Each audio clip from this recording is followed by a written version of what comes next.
Here I'm going to run through a quick real-world example. I've been doing a little bit of research around Headspace and their content strategy lately because, I mean, first of all, their content strategy is fantastic, but also looking through their data, they've got some interesting stories. So I put their domain through Hrefs and set a couple of filters. First of all, I excluded any terms that were relevant to their brand, so any mentions of the word Headspace, but also content that was ranking on page 2, essentially, so positions 10 to 20, and found this article on high-functioning depression.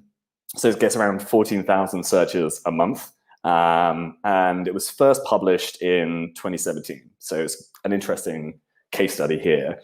And the content itself is really good.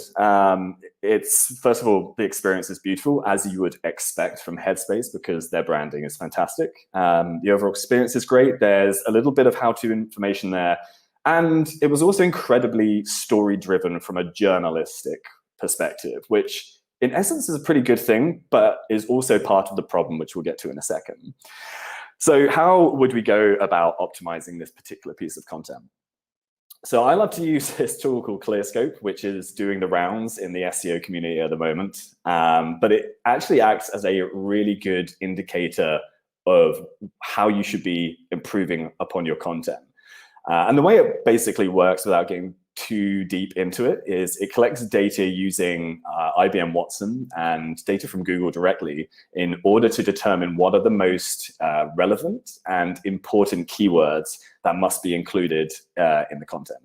So in this case, as we can see here, there are several terms that probably should be used. For a start, dysthemia, symptoms of depression. Going through the content itself, I know that it's not really touching upon these terms. And if you look at some of the other articles that are ranking on page 1, they do include these. And then similarly, what else is ranking on page 1 on Google at the moment, and what is the format of that content?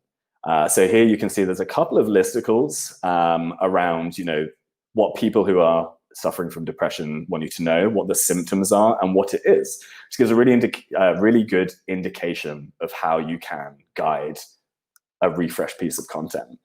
So for this one in particular, what I would do is take that story and build it around an informative framework. So talk about what it is, what the signs of it are, and also advice for seeking help, which is very important, especially if you aren't, a medical expert. Use ClearScope as a guide to expand upon those important themes. So just a quick caveat, quick disclaimer. It's not an excuse to keyword stuff these relevant terms into your content. You need to be a little bit intelligent and figure out, okay, this is an important term. Why is that? Usually it's because it's an important subtopic. So let it guide your outline and the subtopics and the threads that you include. And in this case, as I mentioned, seek expert advice, especially if you're creating content related to your money or your life, personal finance, anything medical related. In this instance, it's very important. And then ensure you're hitting the SEO-driven content sweet spot. So I'm probably preaching to the choir here, but I thought it would be worth a mention because we use this framework to drive all of our content and topic ideation. So content must, first of all, kind of tick Google's boxes. What has it deemed the most relevant topics, subtopics, and content in a particular space for a particular keyword? Use that as a guide for what to include in your content. But most importantly, make sure you're covering what your audience needs, what they want, and what is going to delight them. Do this by making your content original, bringing in other experts, and injecting your own experiences. A few things we'll cover in a second. And then finally, your value proposition.